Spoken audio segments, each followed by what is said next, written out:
모든 교양은 남 얘기죠.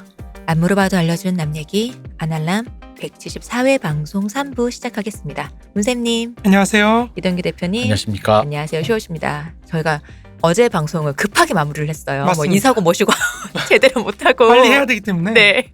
시간이 없어요. 이게 2부로 해서 좀 길게 하려니까 그것보단 3부로 끊는 게 좋을 것 같아서 네네. 저희가 짧게 끝내고 빨리 들어왔습니다. 맞습니다. 대표님 하실 말씀 있으시죠? 네, 스튜디오 시간이 짧은 이유는 다 여러분의 후원이 필요하기 때문입니다.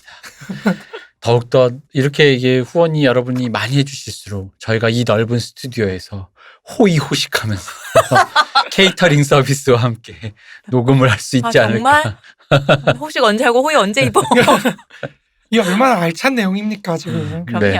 여러분 후원해 주셔야 제가 책을 더 많이 읽고 그쵸. 더 좋은 정보로 여러분들께 갈 수 있습니다. 네, 일단 여러분 저희는 후원을 받고 있습니다. 제가 이제 동원할 말이 오늘은 지금 생각이 안 나는군요. 세계 각지에 계신 모든 세계 민족 여러분, 아날람에게 후원해 만국의 청취자 주시고 여러분 후원 부탁드리고요. 재벌 여러분 부탁드리겠습니다. 얼른 3부 가요. 3부 갑시다. 네. 이제 두 번째로 다룰 건 이제 앞서 말씀드렸다시피 어떤 유형의 전쟁이냐 이게 중요해진다는 거죠. 네, 그러니까 이제 전쟁의 유형에 관해서 한번 따져보겠습니다. 그러니까 지난 시간에 엥게스의 군사 사상 중에서 전쟁의 본질에 대해서 알아봤잖아요. 그렇습니다. 근데 5가지 중에서 하나 봤으니까 이제 나머지 4가지 그 중에 또 하나 유형을 오늘 보는 거죠. 네 가지 중에. 4가지 중에요. 네네. 다행입니다. 전쟁의 본질, 전쟁의 유형, 그리고 군사 조직, 그리고 마지막 반전사상. 이렇게 해서 네 가지 중에 두 번째, 세 번째, 네 번째 네, 남은 3가지. 예, 이제 식민지 문제를 다루면서 우리가 한번 언급을 했지만 마르크스하고 엥겔스한테 있어서 가장 중요한 것은 역사 발전에 기여하느냐, 못하느냐 이거라는 거죠. 그러니까 역사 발전이라는 것을 기준으로 모든 사안을 평가하기 때문에 이 사람들은 그 역사 발전밖에 모르는 바보들. 전에 아일랜드 때도 얘기했지만 진짜 피도 눈물도 없는 느낌이에요. 맞습니다. 이러니까. 이 역사 발전을 위해서 그 옛날에 홉스범도 그 소련 망하고 나서 인터뷰했거든요. 네. 그때 막 사람들이 물어봤어요. 그 소련이 얼마나 사람 많이 죽였냐고.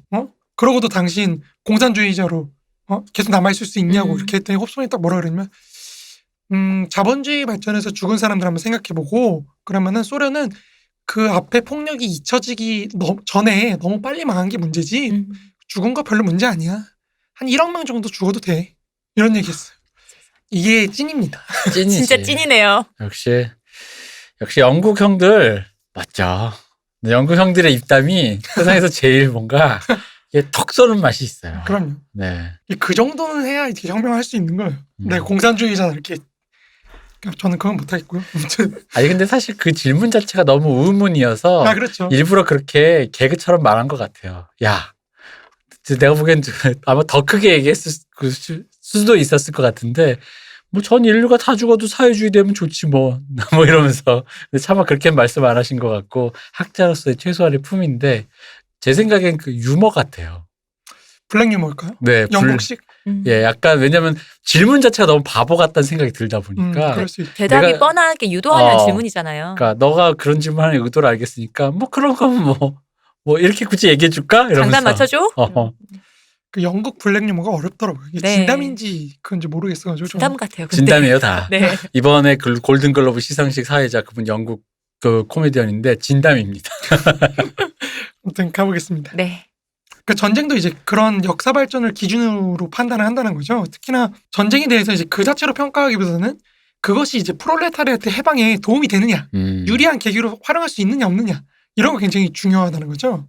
우리가 앞에서 본 것처럼 전쟁을 이제 그 계급 정치의 수단으로 파악하게 되면 전쟁은 정말 말 그대로 수단으로밖에 생각이 안 되는 거예요. 사실은 그 가치가 거기에만 있는 거죠. 계급 정치를 이제 실현하는 데 있어서 전쟁이 혁명으로의 길을 여느냐, 못 내느냐, 뭐 도움이 되느냐 이런 것만 따지게 되기 때문이라는 거죠. 그러니까 전쟁 자체 뭐 본질이나 이런 건 다 사실 뒤로 가는 걸 수단으로 되는 거죠. 그러니까 이런 면에서 마르크스와 엥겔스의 그 전쟁관은 도덕적 가치관으로부터 비교적 자유로운 현실주의적인 그런 입장이라는 거죠. 근데 이제 그렇다 그래서 이 사람들이 그럼 전쟁에 대해서 가치 판단을 하지 않았냐? 그건 또 아니라는 겁니다. 계급 정치를 기준으로 봤을 때 분명히 역사 발전에 도움이 되는 전쟁과 그렇지 않은 게 존재한다는 거죠. 이제 과거 소련이 이제 이런 기준으로 전쟁을 분류하고 정의로운 전쟁, 올바른 전쟁과 부정전, 올바르지 못한 전쟁을 이제 나눴는데 이제 이런 관점에서 사실 관점 자체는 사실 엥겔스하고 마르크스한테서도 보이는 그런 겁니다. 예컨대 마르크스는 이제 프랑스 내전, 그러니까 파리 코민에 대해서 다룬 책에서 억압자에게 대항하는 피억압자의 전쟁은 역사상 유일한 정당한 전쟁이라고 이렇게 말하고 있거든요. 특히 마르크스는 이 당시에 민족 국가들 간의 어떤 전쟁인 민족전에 대해서 굉장히 비판적으로 보고 있어요. 그러니까 사실 이 지점은 좀 관점이 변한다고 할 수 있어요. 무슨 말이냐면 민족전 자체에 대해서 독일의 통일전쟁 같은 건 굉장히 긍정해요. 이 사람은. 네. 독일 통일을 위한 그런 거는 왜 그러냐면 독일이 통일돼야지 이제 근대 국가가 성립하고 그쵸. 국민 경제권이 성립이 되고 그래야지 빨리 노동자들이 활동할 수 있고 뭐 이런 거라는 거죠. 그러니까 이 사람들이 볼 때 근대 국가라는 거는 프롤레타리아트가 활용할 수 있는 그 영역을 창출하는 거기 때문에 그런 면에서 민족전을 굉장히 긍정하기도 하거든요. 근데 이제 그게 이제 좀 바뀌기 시작하면 독일 민족과 뭐 슬라브 민족 이런 전쟁 같은 거는 굉장히 잘못했다고 비판을 하죠. 그러니까 그런 점에 조금 변하는 게 있긴 한데 아무튼 그 외에 이제 왕조 전쟁에 대한 부정적인 평가라든지 인민전쟁, 국민전쟁 우리 앞에서 다뤘죠. 네. 그런 것들에 대한 긍정적인 평가라든지 이런 여러 가지 관점들이 있지만 총괄하자면 이제 민족 해방 전쟁과 국민 전쟁 이런 것들은 상대적으로 진보적인 전쟁에 대해서는 긍정적으로 평가를 하고 왕조 전쟁과 민족 전쟁과 같이 부르주아적 편견, 그러니까 민족주의라는 거예요. 네. 그러니까 그거나 본건적 이해관계를 충족하는 전쟁에 대해서는 굉장히 부정적인 입장을 보였다는 점에서 이제 여전히 계급성을 가치로 해서 판단했다고 볼 수가 있다는 거죠. 그러니까 사실 이렇게 전쟁의 유형을 나누다 보면은 그러니까 호르무즈 파병 같은 것도 사실은 네. 무조건 뭐 평화주의, 난 좌파니까 평화주의 이런 거는 굉장히 잘못된 관점이라는 거죠. 그 전쟁이 이 전체 세계의 어떤 혁명 혹은 우리 국내의 역학관계, 계급 역학관계에서 어떠한 그 역할을 하느냐, 계기를 제공하느냐 이런 차원에서 관점에서 접근을 해야지 뭐 전쟁 자체를 놓고 나는 평화주의자니까 좌파니까 무조건 반대 이런 건 굉장히 잘못했다는 겁니다. 그러니까 뭐 아무튼 그렇습니다. 근데 사실 문쌤님 말씀을 오해하면은 이제 평화주의가 잘못됐다는 거냐 또 이렇게 말씀하실까봐. 그건 아니에요. 네. 그게 아니라 현실에서 이게 어떤 기능을 하느냐라는 현실적인 맥락. 예를 들어 우리도 아무리 평화주의자고 만약에 뭐 들으시는 분들 좌파적인 관점을 가지신다 하더라도 한국인 혹은 어떤 국민국가, 민족주의 국가에 어쨌든 간에 정체성을 갖고 있을 때 거기서 오는 현실적 그런 건 있을 수 있는 거잖아요.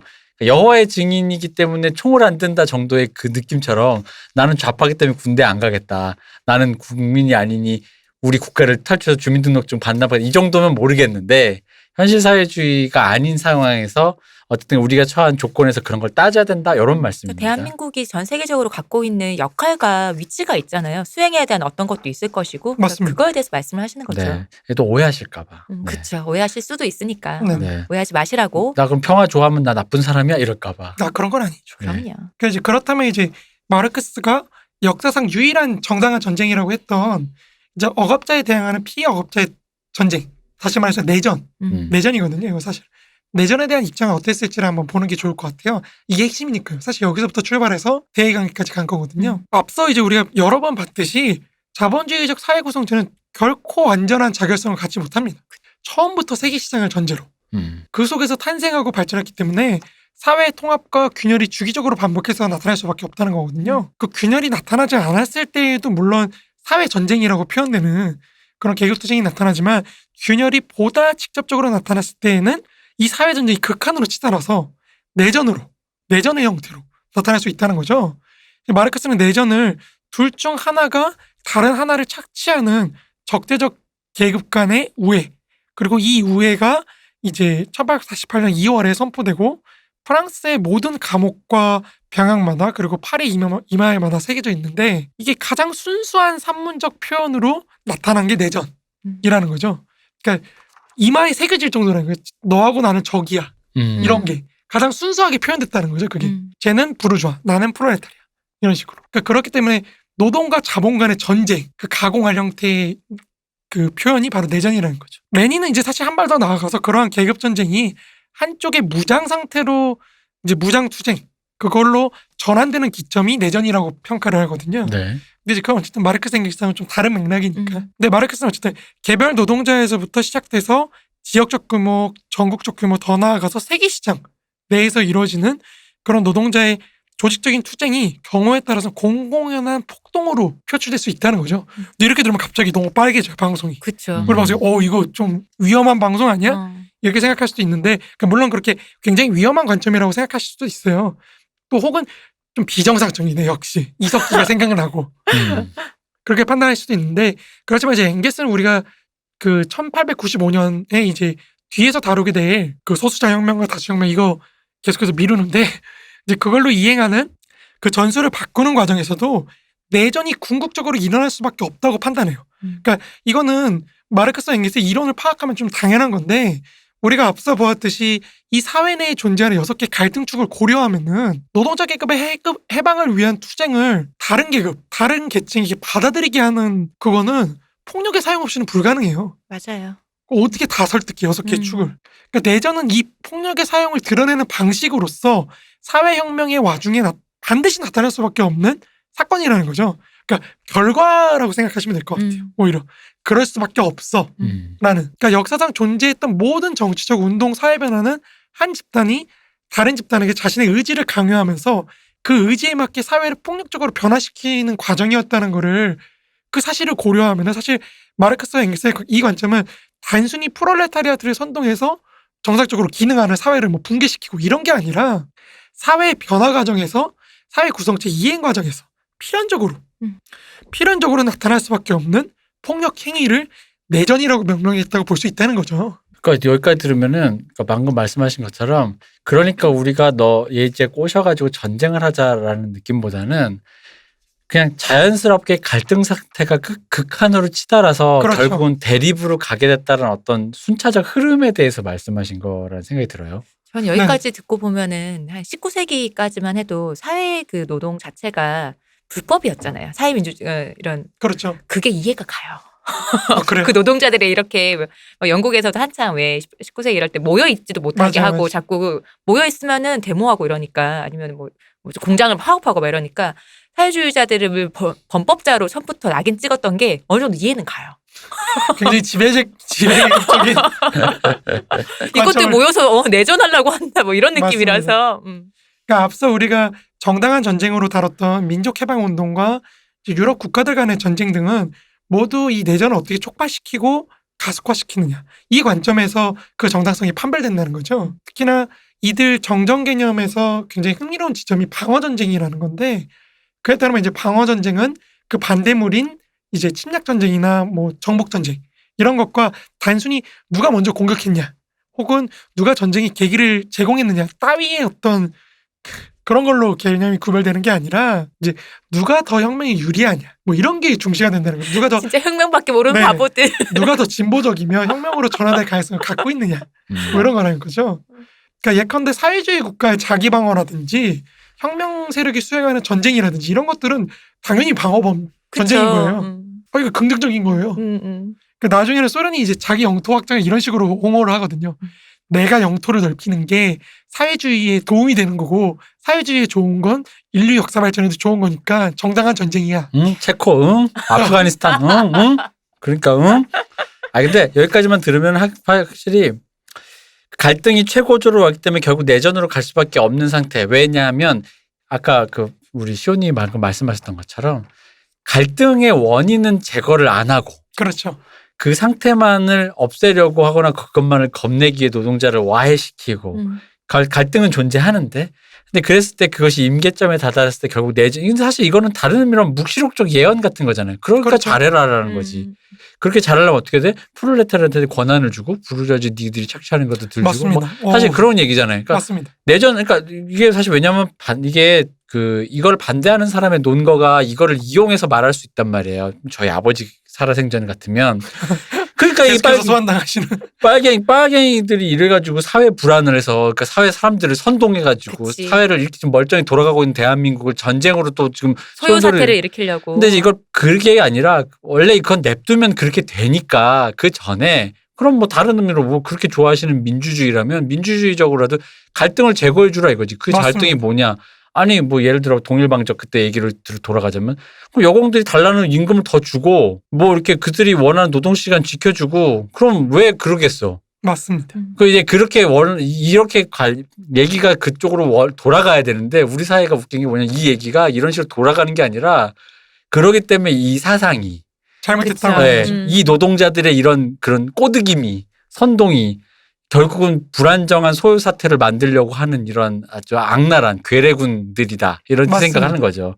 근데 결국 이걸 묵시록적으로 예언하면 돼요. 너 그러다 큰일 난다 같은 소리로 들려요 사실은. 너 그러면 큰일 나. 그러니까 그러기 전에 모든 걸 해결하는 게 좋아. 전쟁이 안 나는 게 너가 만약에 좋다고 생각한다면. 근데 만약에 가로 열고 마르크스 앵겔스 나는 그렇게 생각을 안 하지만 전쟁이 일어날 수밖에 없으면 일어나야지 라고 이제 본인은 거기까지 생각하신 건데 왜냐면 지금 이 부분에서 잘못 이해하시면 반감이 드시는 분이 생길까봐 그래요. 그렇죠. 아까 그럴 수 제가 있- 얘기했듯이 네네. 이거 진짜 빨갱이들이네. 어. 범법자들이네. 이렇게. 빨갱이 맞아요. 그렇죠. 결국은 아닌 줄 알았더니 결국 끝까지 들어보니까 내가 참고 들었는데 옛날 어른들이 얘기했던 말 하나 틀린 게 맞네. 없네. 맞아. 나쁜 놈들이네. 이렇게 생각하실까봐 이제 제가 그래서 이제 얘기를 드리는 겁니다. 그렇죠. 그러면 이제 이 내전을 수행할 주체가 어떻게 조직되어야 되냐.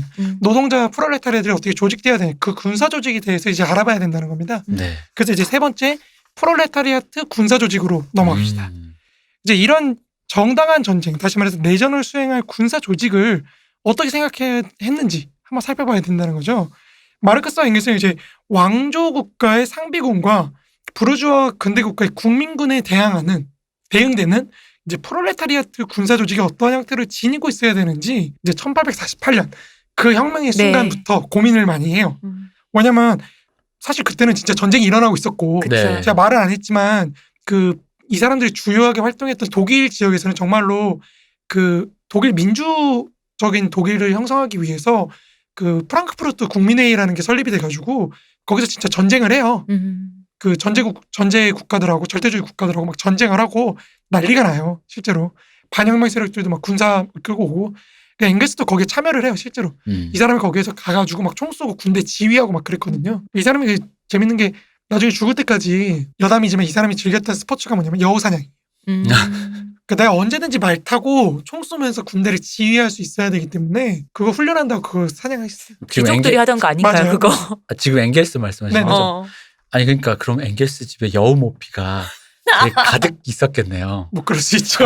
총으로 쏜 거는 그게 상품 가치가 크지 않아요. 아니 내가 어쨌든 간에 이게 어째 모피라는 게 아시겠지만 통으로 된 게 아니고 그 누더기예요. 이렇게 였겠지. 엮은 거니까 여우면 그 등에 털이 굉장히 고급인데 앵겔스 앵겔스 원래 부르주아입니다. 네. 그러니까 마르크스가 너 그만 좀 해라 그거. 여우 사냥 아무나 하는 거 아닌데 그거. 너 그러다 다칠까봐 걱정된다. 뭐 그런 얘기 막 쓰고 하긴 하는데 아무튼 그렇습니다. 앵겔스가 그래서 별명이 장군이에요. 제너럴.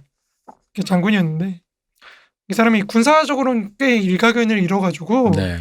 이 나중에 그 독일에서 이제 정부 측 사람들도 이 사람 그 논문 실어주고 막 그래요. 그러니까 심지어 익명으로 낸 논문은 독일 군부에서 프로이센 군부에서 이거 내부에서 나온 거다. 이거 독일군 장교가 쓴 거다 막 그래가지고 색출하는 그런 것도 하고 그랬다고 하더라고. 어떤 놈이 썼냐고 이런. 톰 클랜시 같군요. 약간 그런 거죠. 톰 클랜시 그냥 자기 공상으로 소설 네. 냈는데 FBI에서 CIA에서 그쵸. 날라와가지고 너 어디서 이 첩보를 그거랑 비슷하네요. 공상은 아니었어요. 이 사람. 근데 아무튼 이제 계속 이어가자면 이제 앞서 말했던 그런 군사 조직의 형태도 있잖아요. 상비군이라든지 뭐 국민군이라든지 네. 이런 것들은 그 노동자 계급을 억압하기 위한 폭력 수단으로 기능을 하고 있었기 때문에 네. 이걸 파기하고 대체할 어떤 군사 조직이 필요하다는 거죠. 노동자 계급만의 어떤 폭력 수단을 보유하는 그런 형태를 좀 갖고 있어야 혁명을 성공을 시킬 거 아니에요. 그러니까 앵겔스가 이제 그의 군사 조직론을 가장 명징하게 풀어낸 것이 이제 프러시아 군사 문제와 독일 노동당이라는 글이에요. 네. 이 글이 아까 말했던 그 독일 군부 내에서 색출하라고. 이거였군요. 왜냐면 이 당시에 프러시아 군부 내에서 그러니까 의회에서 싸움이 나요. 국가하고 정부하고 이 군대 문제를 어떻게 할 거냐. 그래서 국가 입장에서 사실은 돈을 줄이고 싶잖아요, 군비를. 그렇죠. 네. 그러니까 이제 민병대로 바꾸고 뭐 이런 거 하면서 막 싸워요. 그래서 독일 부르주아 애들이 민병대 역할이나 이런 걸 놓고 막 치열하게 싸우거든요. 그 국가하고. 이때 이제 앵겔스가 개입을 해가지고 너네 둘 다 틀렸어 이러면서 얘기를 하는데 그게 또 좀 유행해가지고 뭐 이렇게 되고 그런 맥락이 있습니다. 아무튼 이 글에서 이제 1860년대 프러시아의 이제 군 재편을 둘러싸고 군부하고 의회가 논쟁이 일어났을 때 이제 자기 입장을 서술한 팸플렛을 발간을 한 거죠. 여기서 이제 앵겔스는 첫째로 군사 제도상에서 어떤 민병대의 반대를 해요. 사실 현대 군사학에서도 민병대는 군대로 안 쳐요. 그렇죠. 그건 군대로 안 쳐요. 그건 뭐 예비군 다녀오신 분들은 스스로를 다 아시겠지만, 네. 우리로 치자면 이제 예비군제에 반대를 하는 건데 그 이후로 엥게스는 이 민병대 훈련의 부족 네. 그리고 약한 군사력 그리고 느슨한 조직체 느슨한 조직체는 사실 그 예비군 훈련 그럼요. 대표님은 다녀오셨으니까 생각하면은 그렇죠. 우리 남성들은 잘 이해. 선배님들 이미 선배님들이라고 말하는 순간 이게 무슨 군대냐? 그렇죠. 아니 계급을 모자 안 똑바로 물어보고. 쓰십시오 하는 그렇죠. 건가요? 그런 이유를 들고 있어요. 이제 그렇다 그래서 엥겔스가 민병대라는 형태 자체를 부정한 건 아니에요. 그러니까 오히려 엥겔스는 공산주의 사회가 되어서야 이 민병대가 진짜로 기존의 상비군제를 대체하는 그런 군사조직 형태가 될 거라고 지적을 해요. 다만 이제 그는 자본주의 사회에서의 민병대는 그냥 군사비를 아끼려는 그 얄팍함. 맞잖아요. 그렇죠. 맞죠. 그 얄팍함에서 비롯된 거라고 보고 비판을 하는 거예요. 그래가지고 왜냐면 사실 이때 민병대를 어디다가 배치를 하려고 그랬냐면 프러시아 애들이 러시아 애들 앞에. 그런 데다 배치하는 민병대를. 그러니까 이제 엥겔스가 너 그러면 진짜 큰일 나. 큰일 난다. 예비군 호르무즈 해협 그렇죠. 예비군. 그런 느낌인 거죠. 큰일 나겠네. 그래서 이제 둘째로 엥겔스의 입장은 국민 개병제 원칙을 완전히 관철시킬 걸 요구하고 있어요. 모든 국민이 군대에 가자. 그렇죠. 지금 우리가 들으면 좀 그렇긴 한데 아무튼 왜냐하면 국민 개병제 자체에 대해서 엥겔스는 모든 이전의 군사 제도에 비해서 너무나 엄청난 진보라고 막 찬양을 해요. 이해가 가요. 왜? 엥겔스 입장, 그러니까 모든 프롤레타리아들 모두가 그런 군사적인 능력이 있어야 된다고 그렇죠. 했잖아요. 맞습니다. 그러니까 바로 그런 그 얘기를 관점에서 이해가 가요. 맞습니다. 국민 개병제가 기본적으로 노동자 각자에게 이제 해당되는 것으로 보통 선거권의 필연적인 그 자연적인 보안물이자 이제 투표자로 하여금 모든 국가의 시도에 저항하는 결의를 이제 손에 무기를 들고 수행하는 그런 위치에 서 있게 하고 이제 노동운동의 어떤 필수적인 언론 결사의 자유에 대한 자연적 보호물 역할을 했다는 거죠. 당시에 프로이센은 이제 권위주의 국가라서 언론 자유를 계속 억압했거든요. 네. 근데 이제 이 사람 생각은 그런 거죠. 그 언론인들이 총칼을 들고 있으면 돼. 펜도 함께. 그렇죠. 펜과 총칼을 펜촉을 훅 목에 펜촉이 이렇게. 그리고 무엇보다 이제 내전을 수행하는 데 있어서 필요한 군사적 능력을 노동자들이 자연스럽게 습득할 수 있게 한다는 그쵸. 점에서 국민 개병전이 찬성의 대상이 된다는 거죠. 그러니까 우리가 조금 여담을 얘기하지만 1945년 이후에 나타난 복지국가도 이 징병제와의 연관 속에서 고찰할 수 있다는 거죠. 그런 연구들 되게 많거든요. 그러니까 여성 해방에 대한 것도 사실 아까 대표님이 말씀하셨지만 남성들이 군대로 이제 자리를 비우면서 생긴 공백을 네. 여성 노동자들로 대체하면서 생긴 어떤 여성들 간의 어떤 조직적인 연대 이런 거에 기초해서 이제 이루어졌다는 관점이 많거든요. 우에노 치츠코 같은 사람들이 이제 그런 걸 지적을 하죠. 이런 점에서 이제 엥겔스의 관점이 그렇게 틀린 게 아니라는 거죠. 물론 이제 그 재밌는 게 이 유인원도 침팬지하고 보노보하고 되게 달라요. 그러니까 침팬지는 되게 가부장적이에요. 권위적이고 여자 막 아무튼 패고 막 그러거든요. 근데 보노보들은 예를 들어서 보노보는 수컷이- 원숭이니까요. 그렇죠.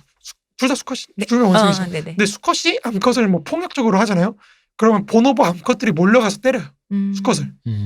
그러니까 여성들 간의 연대를 통해서 그걸 제어하는 역할을 하거든요. 사실 인간 사회도 마찬가지죠. 이게 바이킹들도 그렇다고 하더라고요. 그러니까 스웨덴이나 이런 북유럽 지역의 여성 인권이 되게 높잖아요. 네. 그게 바이킹들이 옛날에 남자애들이 바다로 다 나가버리니까 여성들 간의 연대가 이루어져가지고 돌아와도 찍소리를 못하는 거예요.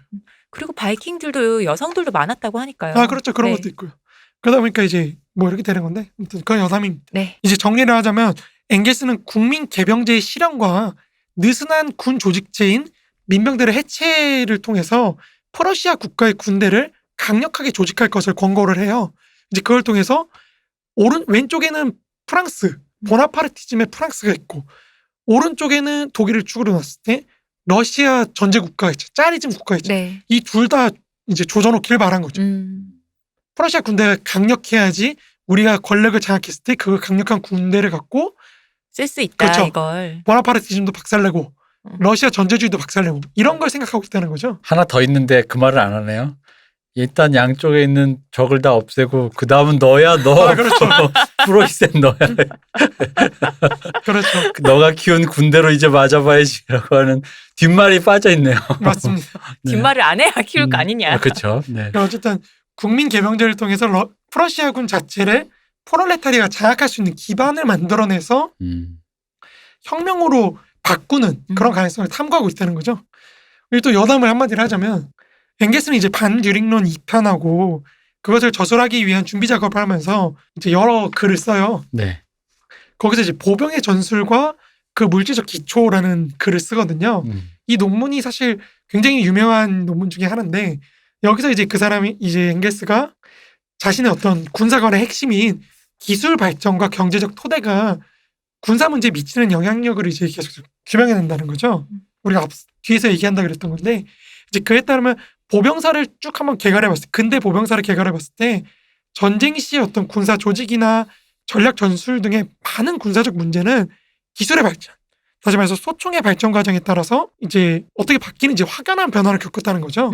그리고 또 이제 1870년에서 71년 보불 전쟁이 이제 굉장히 중요한 까닭도 이 당시 독일 프러시아가 보여준 철도망에 기초한 그 군수 보급 체계 그런 게 그 대량 생산이 가능한 그 장총의 개발, 대포의 생산 뭐 이런 것들을 통해서 기존의 군사 조직의 재편, 다시 말해서 노동력이라 해야 될지 모르겠지만 어쨌든 그 군인들을 재조직할 수 있는 그런 걸 통해서 전쟁에서 우위를 차지하던 기존의 방식에서 이제는 대량화되고 자본이 많이 들어간 기계화된 어떤 그런 대규모의 군비를 들여서 조직해낸 군사 조직과 그것을 뒷받침해 줄 수 있는 생산력을 갖춘 그런 후방의 어떤 군수물자 지원을 통해서 우위를 차지하는 그런 근대적인 방식으로 이행했다는 거죠. 그러니까 이게 굉장히 중요해요. 그러니까 전에는 프랑스 혁명까지만 해도 나폴레옹이나 프랑스 혁명 사람들이 했던 게 사실 군 형태를 바꾸는 거예요.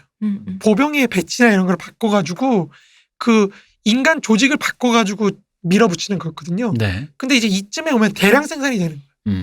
그러니까 그거에 따라서 그 전쟁을 뒷받침해 줄 수 있는 그런 총력전 그걸 어떻게 수행할 수 있느냐 사회가 이게 굉장히 중요해진다는 거죠. 엥게스는 이제 그러면서도 이런 전쟁의 어떤 대규모화가 가져오는 폐해를 굉장히 신랄하게 조롱해요. 그러니까 이런 엥게스의 관점 좀 더 우리 시대로 조금 연장을 해보자면 국민 개병제의 기초에서 대량 생산과 대규모 보급 등에 의존해서 형성되었던 군사 기구가 현재는 다시 소규모화되고 있는 것 같아요. 네. 그러니까 다시 중세 쪽으로 돌아가는 것 같은 느낌이. 그러니까 저도 잘 모르는 분야이긴 한데 제가 조사를 해보니까 미국 군인 한 명이 사망했을 때 들어가는 비용, 이거 비용이라고 표현하면 안 되는데 아무튼 그런 비용이 한 5억 원에서 6억 원 정도 된다고 해요. 보상금으로만 지급되는 게. 네. 근데 뭐 그 사람의 교육비엔 비용까지 그쵸. 생각하면 엄청난 엄청나네요. 그러니까 미국이 군인 한 명 잃어버리면 엄청난 손해를 겪는 거예요. 국가가. 그러니까 얘를 보호하기 위해서 수천만 원짜리 그냥 무기를 마구 그쵸. 때려박고 더 나아가서는 점점 전쟁터에서 군인을 빼요.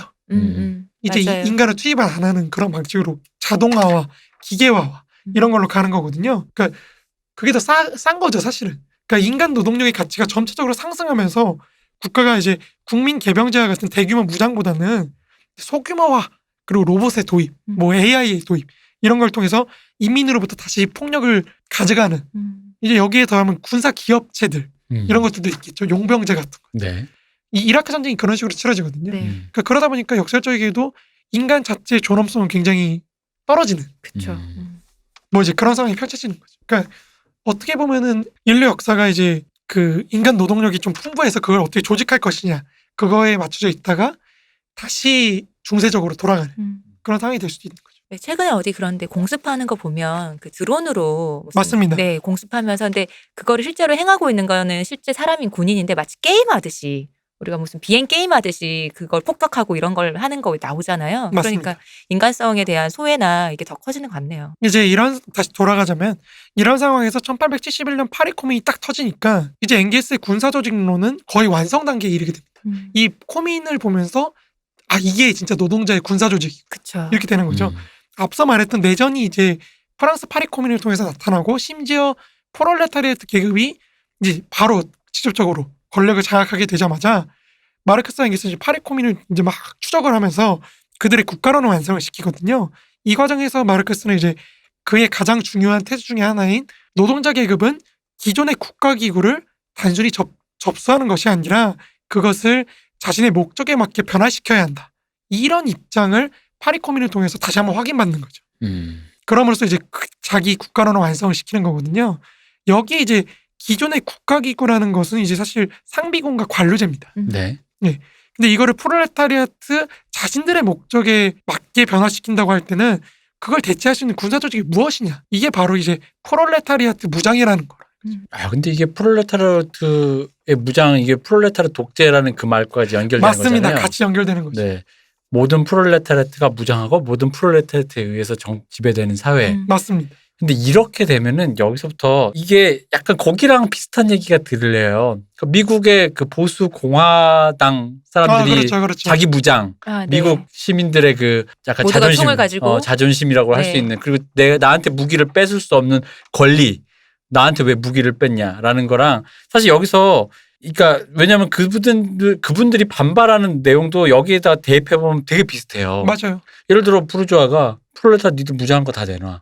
안 돼. 지금 국가가 정상적으로 돌아가려면 얼마나 위험해 지금. 다 내놔. 니들이 다 무장하면 안 되라고 말하는 거나 그 텍사스에서 혼자 조용히 그 거대한 농토를 하고 있는 사람이 집에서 그냥 총 가지고 있는데 저기 레드넥 아저씨 일로 와요. 그거 안 돼. 위험해. 너무 위험해. 안 좋아. 무장해제하세요. 무장해제하세요 하는데 그 사람들이 반발하는 거랑 제가 봤을 땐 그 감정의 그 결 자체가 다르지가 않아요. 지금 봤을 때. 그러니까 여기까지 오히려 이 얘기를 들으니까 미국인 그 미국 보수의 그 총기 규제에 대해 반발하는 사람들의 마음이 역설적으로 다시 이해가 되는 거예요. 그래서 사실 마르크스 엥겔스가 미국이 가장 사회주의에 먼저 도달할 거라고 얘기한 것도 있거든요. 여러모로 지금 우리가 지금 도끼도끼 하고 있잖아요. 그러니까 진짜로 너무 신기한 거예요. 맥락이 그러니까 이해가 가요. 좌파적으로 독해를 하다 보니까 오히려 미국의 가장 보수의 그 어떤 총기 규제에 관한 첨예한 얘기에서 오히려 우리는 자연스럽게 당연히 총기 그 규제 쪽으로 찬성을 당연히 관성적으로 좀 하는 편인데 거기에 반대하는 그런 사람을 꼴보수다 이렇게 욕할 게 아니라 그분들의 마음에 대해서도 오히려 좀 약간 결이 좀 맞닿는 게 느껴져요. 그러니까 오히려 우리가 더 노예가 된 걸 수도 있어요. 노예화가 더 많이 된 걸 수도 있어요. 왜냐하면 한국인들은 정근대부터 국가가 폭력을 독점하는 상태를 워낙 오래 겪었기 그쵸. 때문에 네.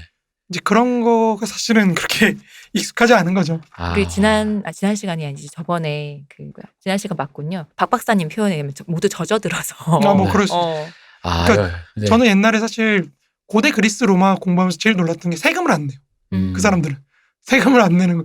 근데 사실 뭐 저만 그런지 모르겠는데 아시아인이 세금을 안 내는 거 그쵸.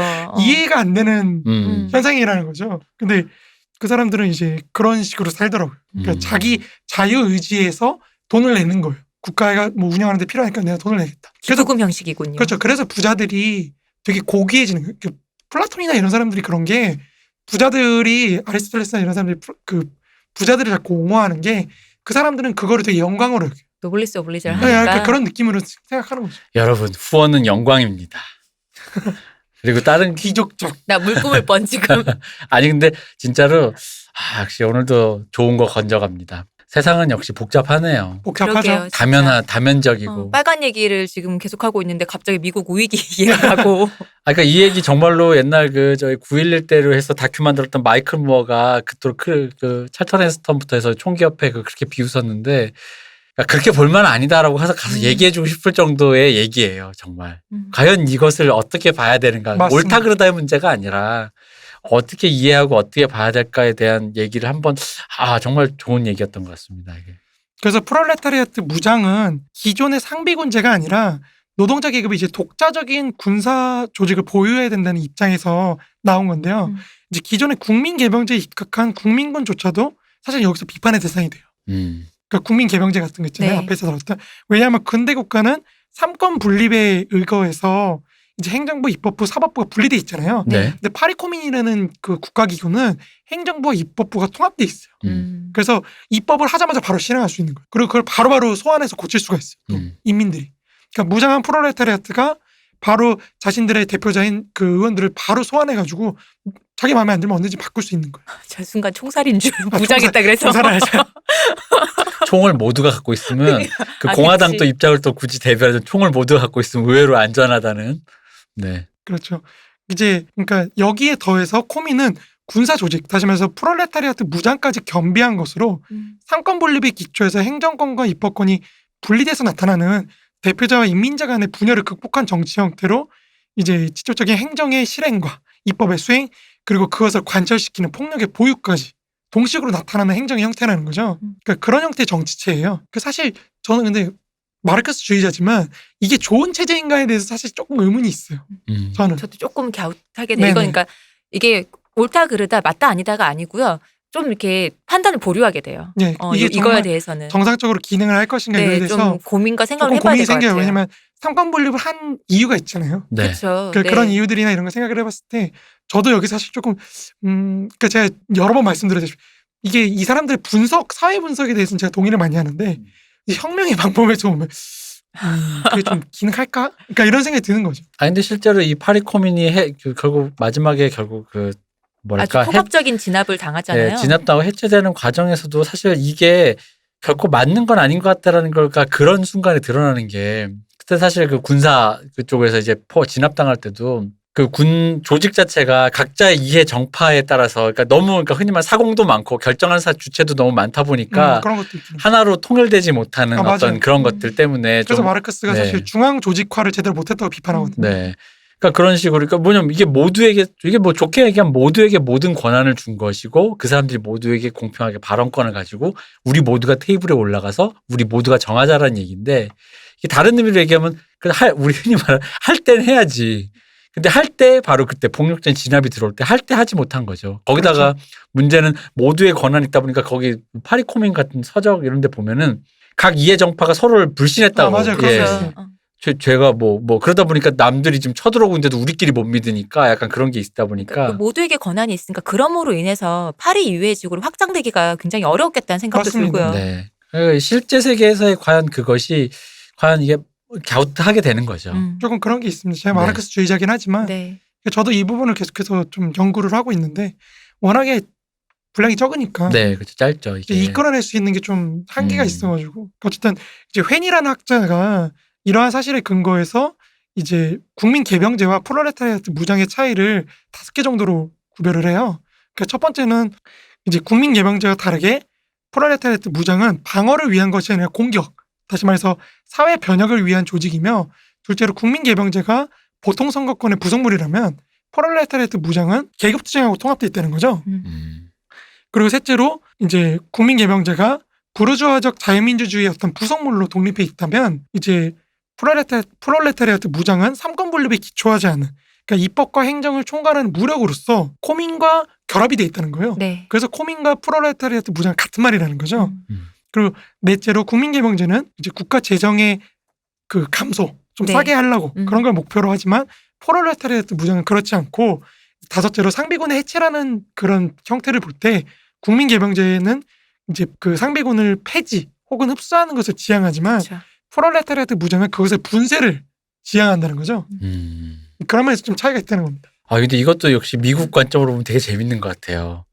그러니까 예를 들어 지금 잠깐 나오지만 두 번째는 오히려 국민개병제가 보통 선거권의 부속물이라면 프롤레타리아트 무장은 계급투쟁과 통합되어 있다. 사실은 미국의 그 총기를 규제를 반대하는 네. 보수 입장에서 보면 사실 앞에가 맞잖아요. 걔들은 약간 보통 선거권의 부속물로서 나의 자유의 권한이라는 그렇죠. 측면으로서 약간 그런 면이죠. 그것도 있고 마지막 다섯째 상비군의 해체라는 형태를 볼 때 국민개병제는 폐지 혹은 흡수를 지향하나 프롤레타리아트 무장은 상비군의 분쇄를 주장한다는데 이 상비군을 연방군 맞아요. 연방군으로 바꾸면 네. 좀 납득이 되죠. 또 이제 또 그들의 입장이라는 게 또 그러니까 이게 모순되고 약간 중첩되는 어떤 지점들이 서로가 있어요. 그러니까 이게 맞습니다. 좀 재밌네요 이게. 그러니까 이 사람들이 마르크스와 engels를 자꾸 사람들이 너무 막 괴물시를 하는데 이 사람들이 그렇게 이상한 사람들이 아니고 유럽적 맥락에서 그 정치학을 보세요. 또 내 새끼를 지키는. 그러니까 그 정치 사상 속에서 나름대로 자유를 구현하기 위한 그런 걸 고민했던 사람들이라는 거죠. 네. 네. 그러니까 우리가 그거를 좀 보면 되고 이제 그 파리코민 자체에 대해서는 제가 다음 시간에 한번 네. 정리를 해서 하겠습니다. 그러니까 여기서 이제 엥겔스의 군사 조직론은 코민 프롤레타리아트 무장이라는 형태로 통합된 형태로 완결되게 된다는 네. 거죠.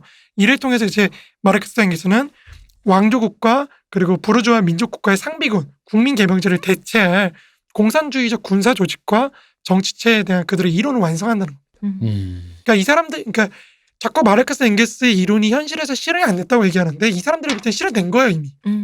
그거를 좀 이해를 하셔야 돼요. 그러니까 이제 마지막으로 엥겔스의 반전사상을 빨리 한번 보고 우리가 네. 마무리하도록 하겠습니다. 이제 이처럼 내전을 통해서 사회주의 혁명을 이뤄낼 주체로서의 어떤 프롤레타리아트 군사 조직까지 논의를 해봤어요. 우리가 엥겔스를 네. 갖고 이제 엥겔스는 이제 1871년 파리 코민 이후에 제가 저번 시간에도 말씀드렸지만 노동운동의 중심뿐만 아니라 유럽 자체의 중심축이 프랑스에서 독일로 이동한다 그랬잖아요. 그쵸. 네. 경제도 이제 완전히 바뀌고 막 그래요. 네. 그러니까 이동하면서 비스마르크에 의한 유럽의 세력 균형 그게 이루어지거든요. 그런 상대적 평화가 이렇게 지속이 되니까 점차로 전쟁 자체에 대해서 좀 부정적인 입장으로 바뀌게 돼요.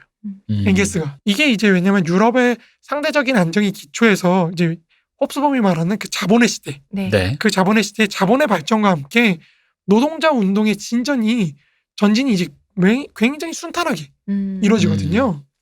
흔히 말하는 노동자의 권리 확대도 이루어지고 뭐 그렇죠. 그런 말씀이신 거죠. 그리고 이제 이 당시에 3인당의 표를 엄청 받아요. 그렇죠. 그러니까 거의 엥겔스가 어느 정도라면은 수학적으로 다음에 얼마나 표를 받을 건지 막 그걸 계산할 정도로. 그러니까 너무 안정적으로 이루어지기 때문에 이제 이 사람이 좀 거의 정신을 못 차리죠 사실. 그래서 1889년쯤 되면은 이제 제2의 노동자 국제조직인 인터내셔널, 네. 제2차 인터내셔널이 발족되고 1890년에는 이제 독일 제국의회 선거에서 마르크스주의적 노동자 정당인 독일 사회민주당이 대대적으로 승리를 하면서 이제 의회로 대거 진출을 노동자 국회의원들이. 네, 네. 그리고 뭐 이제 노동자 운동이 비약적으로 그렇게 성장하면서 동시에 그 여파로 비스마르크가 실각해요. 그리고 그 1878년 이래로 유지되던 이제 사회주의자 탄압법이라고 있거든요. 비스마르크가 했던. 아까 제가 얘기했잖아요. 이거 사회주의자인 것 자체가 불법인. 그렇죠. 이제 그것도 이제 더 이상 연장을 못 합니다. 이거 계속 연장했는데 비스마르크가 실각하면서 박살납니다. 자, 그러니까- 국가보안법도 빨리 철폐합시다. 맞아요. 그런 거죠. 그것 또한 이제 철폐되는데 또 마지막으로 이제 비스마르크의 실각으로 유럽의 세력 균형이 꺾여버려요. 그러니까 비스마르크의 정책은 뭐냐면 기본적으로 자기가 프랑스를 조져놨잖아요. 너무. 네. 네. 너무 조져놓으니까 프랑스를 어떻게든지 고립화를 시켜놓는 게 비스마르크의 목적이에요. 고립화를 시켜놓으면 얘네가 전쟁을 못할 거 아니에요. 근데 비스마르크가 실각하고 비렐름 2세가 등극하면서 이 균형 상태가 박살납니다.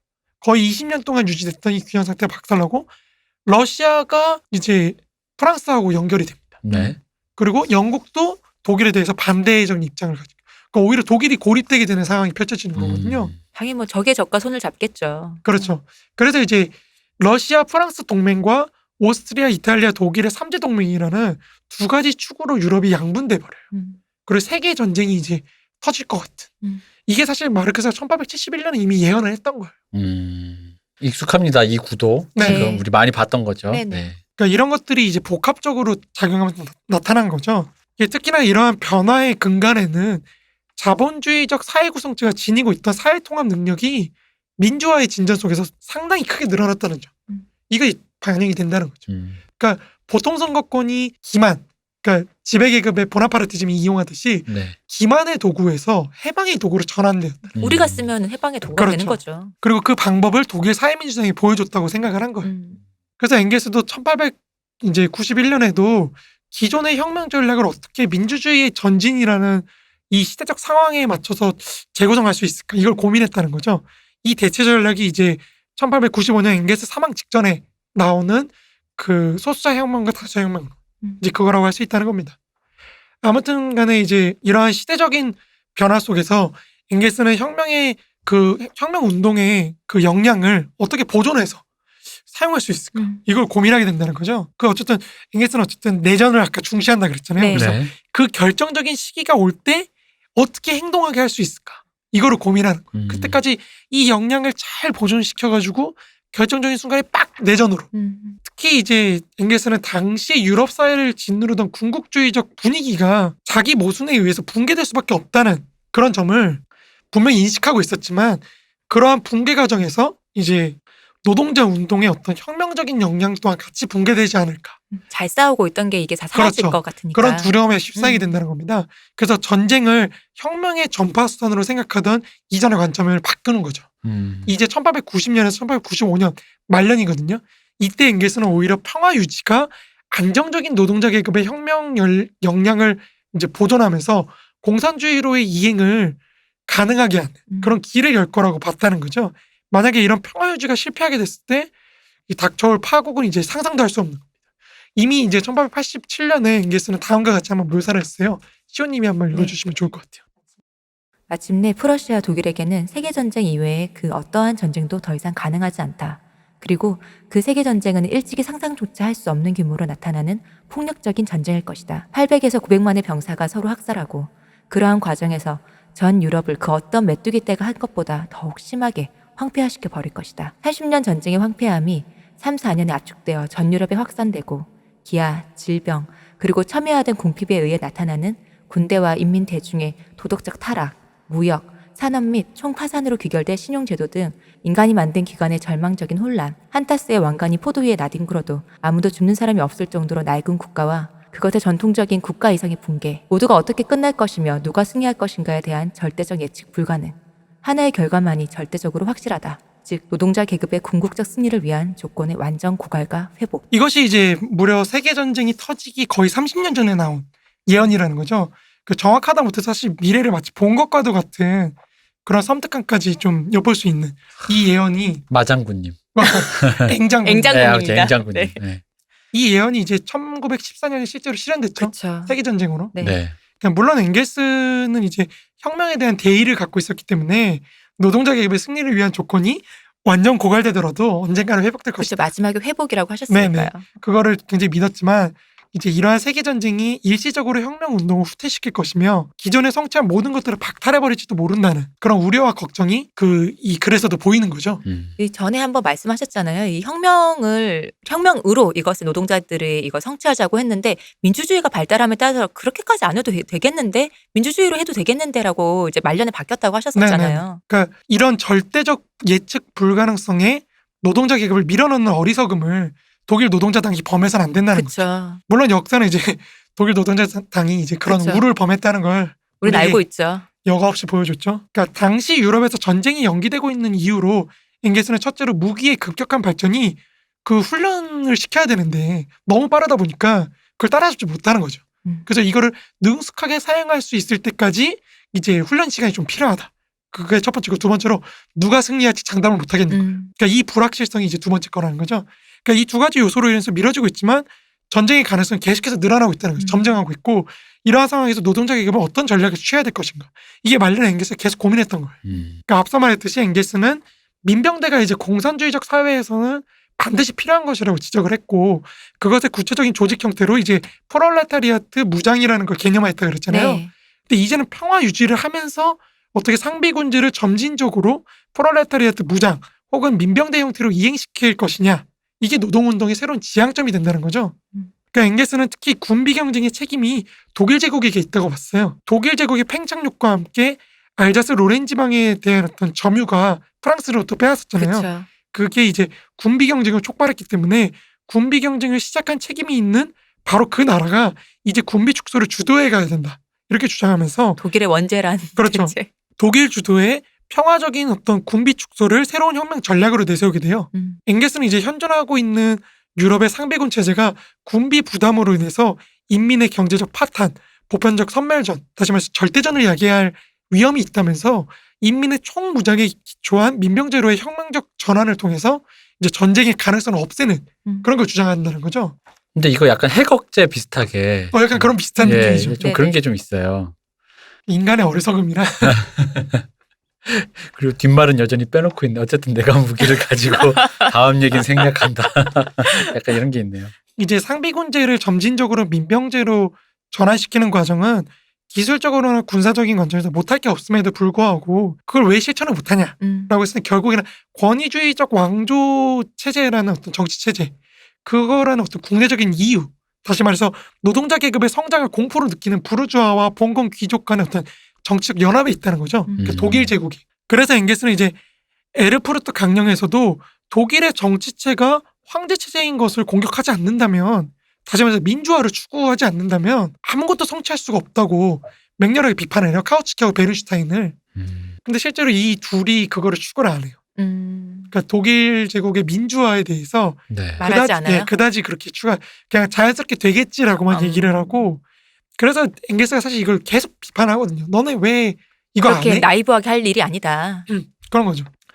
물론 이런 앵게스의 입장은 이제 현실적인 어떤 탄압의 위험성이 있으니까 당시에는. 그러니까 베른슈타인이나 카우츠키도 그 생각 해야 되는데 이거 꺼냈다가 사실 바로 황제가 우리 진압하면 그렇죠. 어떡해. 그러니까 그런 것 때문에 이제 섣불리 말하기 힘들군요. 그렇죠. 그렇긴 하지만 군비 축소부터 시작되는 앵게스의 혁명 전략은 뭐 제가 보기엔 상당히 정교해요.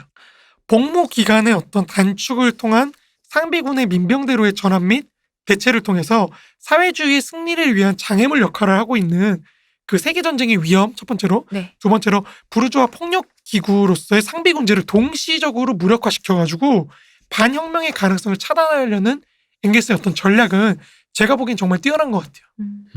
그러니까 이 전략의 실천을 위해서는 사실 노동자 계급의 의회 진출과 이제 권위주의적 통치의 해체가 동시적으로 진행이 돼야 된다는 거죠. 네. 그런 맥락에서 왕조를 타도하고 공화정을 쟁취하는 것은 혁명 전략의 차원에서 매우 중요한 것이라는 겁니다. 당연하게도 이 민주화를 위한 투쟁을 위해서는 대중의 지지를 얻어야겠죠. 그렇죠. 그 대중의 지지를 이끌어내는 방법에 대해서 우리가 이제 다음 시간에 한번 다뤄볼 건데 그게 바로 소수자 혁명과 다수자 혁명 이렇게 두 가지가 있다는 거죠. 이거에 대해서 이제 다음 시간에 우리가 다뤄봐야 될 것 같습니다. 앵겔스 선생님은 일단 무장은 하고 사상이 후반에 좀 바뀌셨는데 평화롭게 민주적으로 하면 좋긴 한데 그렇다고 하더라도 준비를 안 해야 되는 건 아니야. 그렇죠. 그래서 결국 내전이 터진다는 거죠. 결국은 이제 그러니까 임계치에 다다르면 될 때 그때를 위해서 손에 뭘 쥐고는 있어야 된다. 그렇죠. 장돌이라도 하나 들고 그렇죠. 네, 그거 해야 된다. 이렇게 좀 주장하신 거잖아요. 사실 이 모든 얘기가. 근데 약간은 그래도 초반과는 다르게 후반부엔 조금 그래도 약간 부드러워진 게 좀 있네요. 네. 그러니까 반전 사상이라고 해야 될까? 약간 평화적 그렇죠. 그런가? 아무래도 뭐 근데 지금 관점에서 보면 이걸 그러니까 어떻게 이해해야 될지 여러 가지로 잘못해서 오독일 수도 있고 여러 가지로 해석이 나올 수가 있을 것 같아요. 왜냐하면 어쨌든 간에 민주주의적으로 평화적으로 이것을 해나갔을 때 이것이 결국은 가능한 것인지 그럼 평화로우면 제일 좋으니까요. 그렇다면 내전이 돌입하지 않은 상태에서 이것을 그러니까 이 어떤 문제들을 해결할 수 있는 방법이 있을 수 있는지. 그렇죠. 그러니까 마르크스하고 앵겔스는 네. 평화적인 사회 구성체 이행도 가능하다고 얘기를 해요. 그게 뭐냐면은 지배계급이 알아서 권력을 내려놓으면 돼요. 아, 그렇죠. 네. 하지만 그런 일은 그런데 이제 당시에 그럴 가능성이 있다고 했던 데가 영국 같은데, 영국이나 미국 아니면 네. 프랑스 이미 공화정이 돼 있는 프랑스 네네. 같은 거. 그러니까 민주화가 당시에 가장 잘 돼 있는 지역들은 그런데 황제 체제 같은 권위주의 체제 같은 프로이센 독일 같은 데는 안 된다고 본 거죠. 그러니까 이 사람은 여기서는 폭력을 써야 돼. 그리고 저기는 근데 사실 물러나는 것도 폭력이거든요. 그렇죠. 우리가 강제를 하는 그쵸. 거잖아요. 네. 그러니까 어쨌든 어떤 형태로든 폭력이 개입될 수밖에 없다는 거죠. 기본적으로. 그리고 이제 가장 중시하는 건 역시나 마르크스와 앵겔스가 볼 때는 인민이 폭력을 보유하는 거. 그게 중요하다는 겁니다. 네. 그걸 어떻게 보유하고 그거에 따라서 이 국가의 어떤 전제적인 그런 거를 어떻게 제어할 것이냐 인민이. 그게 굉장히 중요하다는 거예요. 이건 비근한 예로 조금 농담 삼아 얘기해 보자면 근데 한국 시민의 어떤 시위 능력이라는 거. 전 세계 시위 현장에서 검증되었던 그렇죠. 것이기 때문에 그럼 이제 방금 말씀하신 대로 무장해 본 경험, 투쟁해 본 경험의 그 유무가 실제로도 좀 굉장히 차이가 많이 나잖아요. 그렇죠. 그렇죠. 비근한 예로 그 우산혁명 당시에 홍콩 시민들의 그 시위에 대한 경험이 부재하여 그 우왕좌왕하고 있을 때 그 당시에 이제 한국 그 시민들 그 시민단체의 어떤 그런 능력들 조직하고 네, 그런 것들 뭐 그런 거 거기다가 이제 그 당시에 들리는 말로 뭐 그 얘기도 있었다던데요. 그러니까 경찰에게 날라차기를 했는데 그러니까 그래도 되는 줄 몰랐다. 그러니까 홍콩 시민들은 몰랐다는 거야. 그 심적인 저항감이 있잖아요. 그렇죠. 이래도 되는 근데 공권력에게 그래도 되느냐. 근데 일단 시위가 벌어지면 우리 사실 그런 거 없잖아요. 일단 까고 보는. 일단 우리 그런 거 없잖아요. 일단 시위가 벌어지면 일단 사실은 그때 그게 우리는 되게 평화로운 상태에서 그냥 그런 정도의 갈등 소요 사태는 있을 수 있다는 약간 블랭크가 있는데 우리나라 사람들에게는 접점이 있는 곳이 있으니까. 외국인이 보기엔 그게 굉장한 충격적인 폭력 상태로 언제든 상시 돌입 가능한 그리고 그거를 이상하게 그 예로 들면서 전 국민이 군대를 갔다 와서 오죽하면 제가 옛날 2000대 초에 봤던 그 드라마에서 보면 일본 드라마인데 일본 여자친구가 한국 남자친구한테 군대 갔다 왔어? 이런 총 쏠 줄 알아라는 질문을 그 왜 그러겠어요? 아, 이 그쵸. 사람들이 이런 흔히 말하는 상시적 내전 상태의 어떤 그런 경험 혹은 그런 걸 갖고 있을 거라고 추정된다라는 것을 갖고 있는 건데 어쨌든 중요한 것 같습니다. 그러니까 이게 평화만을 부르짖는 사람 입장에서 약간 갸웃하거나 저항감이 들 수 있는 내용이었을 거라고 저는 네, 생각해요. 맞아요. 저도 그렇게 생각해요. 네. 하지만 그 평화도 사실은 무력을 바탕으로 인해서 이루어질 수 있는 것도 분명히 있으니까요. 맞습니다. 그 갈등은 어느 사회나 존재하는데 우리 모두가 그 상황에서 내 갈등을 위에 조금씩 내려놓을 수 있으면 폭력은 상관없을 텐데 인간 사회가 수천 년간 그래 본 적이 없기 때문에 그렇죠. 손에 무언가를 쥐어야 한다라는 거를 전제하고 말씀을 하신 거라 현실적인 차원에서 이상향 있잖아요. 무릉도원 모두가 그런 상황을 상정하고 얘기한 게 아니기 때문에 이건 반감은 들 수 있을지라도 현실 차원에서 한번 이해해 볼 만한 여지가 있지 않을까 좀 생각합니다. 우스갯소리로 한 거긴 하지만 얼마 전에 미국에서 이제 총기 지지 그 아, 모임처럼 네, 그게 맞아요. 있어서 가두 시위처럼 했잖아요. 근데 그곳에서 모든 인종이 섞여 있는데도 그렇게 평화로울 수가 없었어요. 다들 맞아요. 큰 총들 가지고 있으니까 뭐 그런 관점이랄까요. 네. 거의 인종차별 없대잖아요. 네, 어떻게 바로. 해요?